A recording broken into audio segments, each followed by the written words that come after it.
Game number 3. Teamer Delver finally here. You need to give me a minute. Take your time. Take your time. I'm not even close to ready yet. You need to give me a minute. Gather yourself. And while you do that, I'll think of another horribly stupid thing to say. Okay. All right, I'm with you. All right, I'm back. There's Delver Secrets. How do you feel about that? Very good opening in this matchup. Very important. Eric's deck, like an elf strategy, very good at blocking the ground. Delver's the key threat here. Get him a raise. Get him a raise. Still got it. A Windswept Teeth will be sacrificed. We'll see what Rill wants to dig up. Tendrils U. That's Tyndrals. See, he's edgy. Yep. He was wondering how good Skull Clamp was in Darksteel Limited. Really good. Not better than Cheetah, though, which is a frightening thing to say. No, but possibly the best card in the set. I think it was. I think it was. There was also Pulse of the Forge and Arcbound Ravager in those sets, and both those cards. I'll entertain a conversation about Pulse of the Forge. I don't think Ravager's in the same league as Skull Clamp. All right. There's plenty of decks in that format that wouldn't even want a Ravager in their deck. Sure. So. Nimble Mongoose coming across here as well. Here for Jadine. You saw Daze there take care of the Deathrite Shaman, so she's off to a pretty nice start. We've seen her have success with Teamer Delver in the past. This deck looking to make a comeback as Rill's going to search up a Bayou via his Verdant Catacombs. I'm not sure Skull Clamp was even better than Sword of Fire and Ice. They were in the same ballpark. My memory's a little hazy. I believe they were in the same ballpark. There's a good Taxing Probe. That's going to turn that into an Insectile Aberration. So Probe's going to go to the grip and take a look. At Rill's hand, will Klomparens. Rill with a couple copies of Abrupt Decay, of Vengevine, and Intuition, and Elvish Mystic too. So Klomparens will write down the contents of Rill's hand. And you have to imagine we'll have an Abrupt Decay and then Insectile Aberration in just a moment. And we're seeing the difference already with this deck, playing something like Nimble Mongoose in lieu of Monastery Swift Spear. Oh, they're very different. Yeah, they're very different cards. It's going to take Jadine most likely a little while to get her graveyard up and running. At that point, Eric might have access to a clogged board, something like Vengevine to block. It's funny, we talk about the revival of Teamer Delver, even though it's won our Legacy Open earlier this year in the hands of Stephen Darrell Ayers and his Kurt Apes. So it's just a more traditional approach, as now there's a Wasteland to take care of the Bayou. Just a reminder, Legacy players, we are still taking sign-up. But this is what this deck does. It wants to keep you off balance, not let you cast anything. And Klomparens has done a nice job of setting all of that up.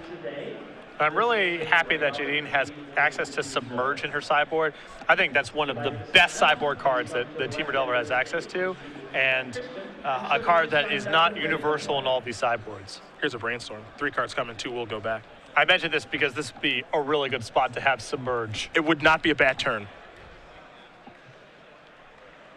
Send Rill all the way back.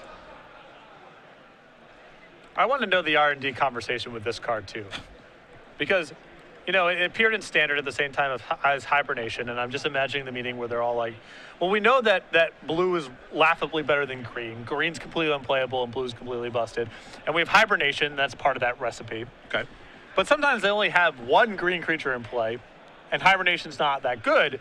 Can we come up with something that still humiliates someone who would bother to put green creatures in their deck? It's yes, like, we can. Yeah, Submerge. Yes, we 0 can. mana creature on top of their deck. What's their most powerful card? Rancor? Okay, well, this is pretty good against Rancor. You fizzle the Rancor, the guy goes back on top of their deck. Here's a Green Sun Zenith. That's going to get dazed. Oh, the joys of playing against Teamer Delver. As Jadine keeps building her graveyard. I think the goose is loose. There's a Trop. If it's not loose yet, it's very close.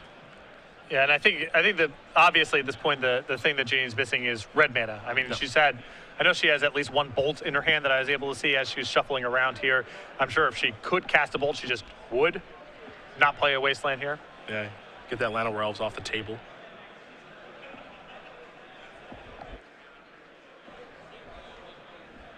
Again, this is a situation here where she doesn't have to fear dying next turn or anything like that. Yeah, Rill might be able to advance his board a little bit, but, you know, in all likelihood, nothing terrible is going to happen. Yeah. You know? Here comes the goose. With that said, you know, the more time that Eric gets, his deck's definitely the more powerful of the two. Yes. Guys, cradle the draw.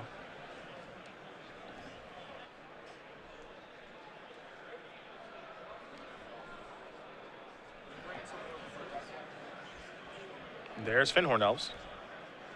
You got to diversify those elvish bonds. Yes. It's important. Hey, Chris Anderson on camera earlier with Detention Sphere in his deck.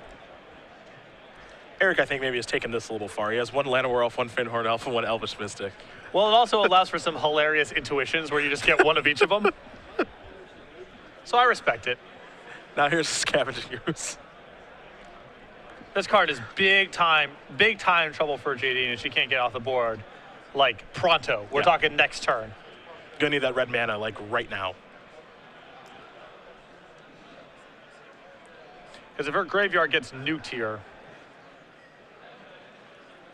That's an emphatic Brainstorm. Really, really needs a Scalding Tarn or Misty Rainforest or Volcanic Island, something that generates red mana. There's a Tropical Island in there among those cards, but needs a Lightning Bolt to get that thing off the table. I mean, it appears that there are 4 copies of Lightning Bolt in her hand right now. Wow.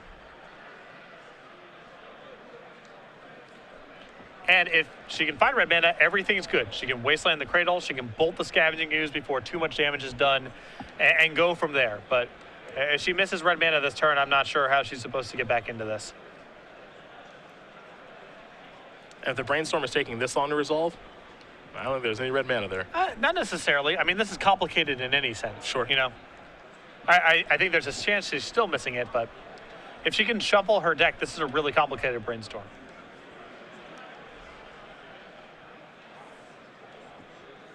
There's a Trop. Not even a fetch land either. Yeah, and Eric's obviously thrilled about this turn of events. Now, Rill does have the ability to activate Scavenging Ooze at least once right away, thanks to the Llanowar Elves. Mongoose looks like it wants to work its way into the red zone here. And if she played a Tropical Island this turn, it means, you know, not only does she not have red mana, but she probably has no way to shuffle her deck. Yep. That's the tough spot.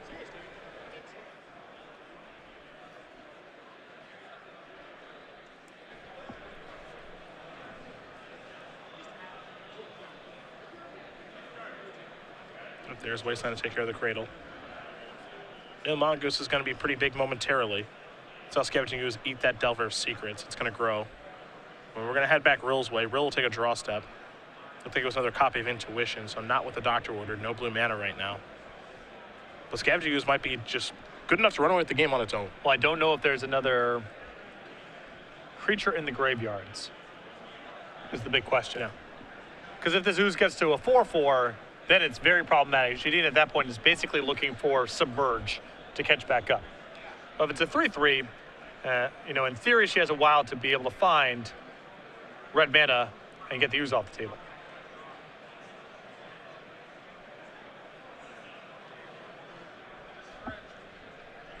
And all she can do is pass, so the brakes are on. Rill's going to activate.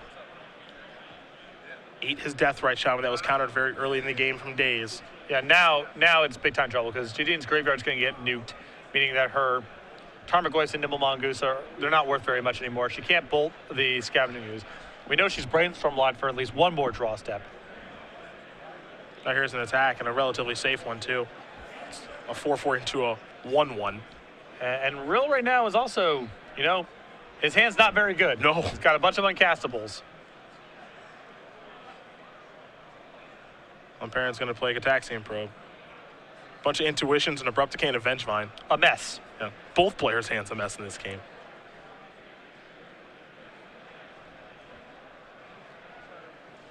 So Klomparens will write those cards down and take a draw step. Finally. Okay, step one. Misty Rainforest comes rolling off the top. That's red mana.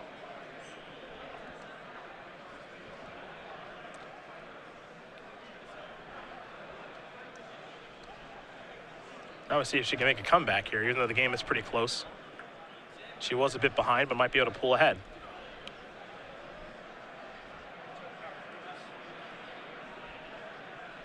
The problem is using any removal spells on these elves just grows the ooze. I think the best way for Jadine to play this game is to try to pin Eric's mana, accept that the Scavenging Ooze is going to grow, and hope to find one of her submerges. Well, there's a fork bolt, and that's if you're going to off some creatures. Yeah, I think I'm okay with this. We know what the problem here is from Jadine's side of the table. Yep. Because now that ooze is going to be a 6/6. But if you draw Submerge, then Eric's he has no resources to work with. It's probably just game over. It's probably game over. If you draw Submerge, yeah. So it's a game plan. There's 2 in the list. She's got a bunch of cantrips for redraws.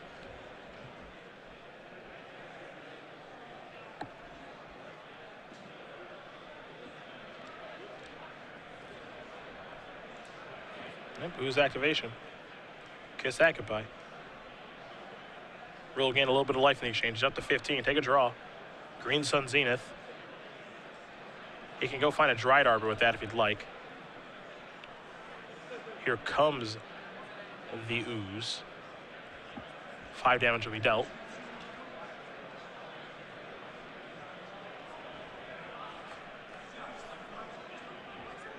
Now here's the Zenith.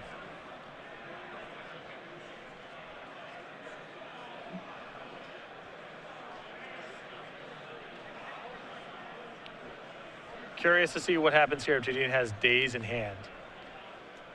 Because, I mean, she has a lot of, we know she has a lot of bolts. Yep. So you can say, all right, well, that resolves and I'll just bolt it. The other side of it is, you know, you may want to save those bolts to go to the face. You may be able to set up a sequence where you actually block and bolt the Scavenging Ooze if you pin Eric on mana. Definitely some options available. For right now, Zenith is on the stack for 0. And Klomparens is going to give this a long thought about what to do before letting it resolve. Rill going to search up a Dried Arbor here.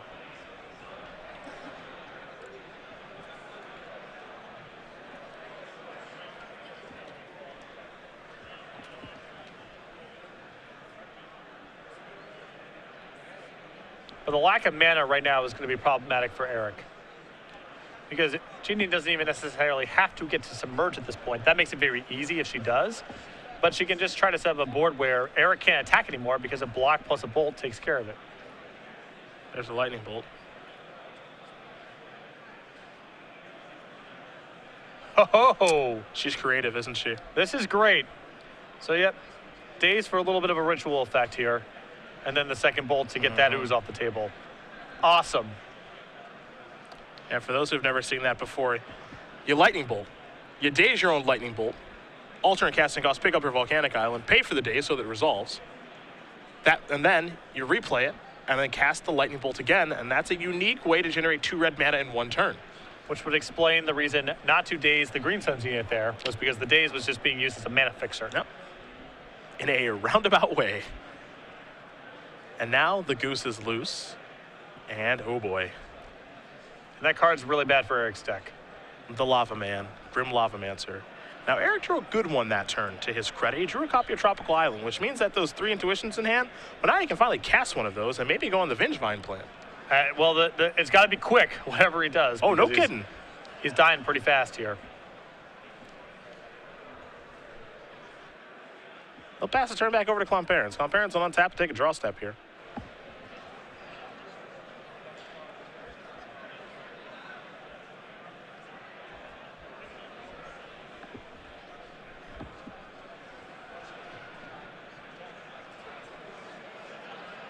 It's time for the red zone, looks like.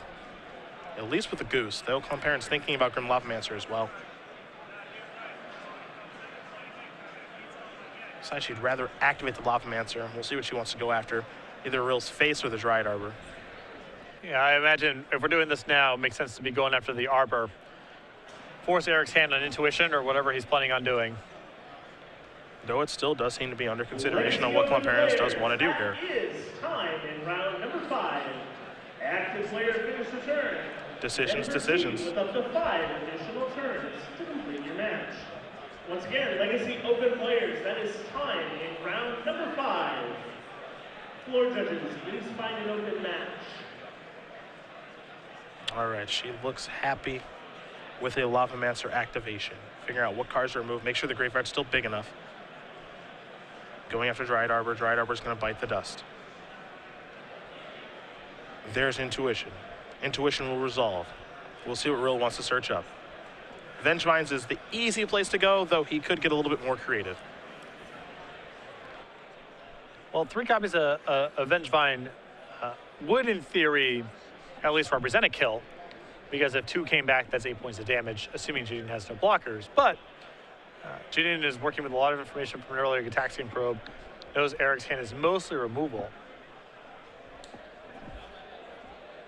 It wouldn't surprise me if Jadine got pretty aggressive, just ignoring the Vengevines at least for 1 turn. And in fact, Eric may not even be able to go get Vengevine at this stage because he can't even really bluff.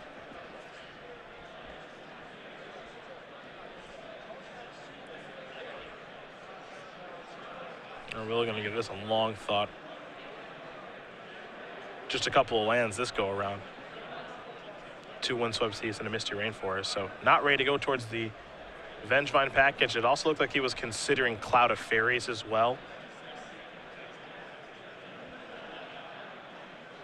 Here's the attack. Rill's down to 6.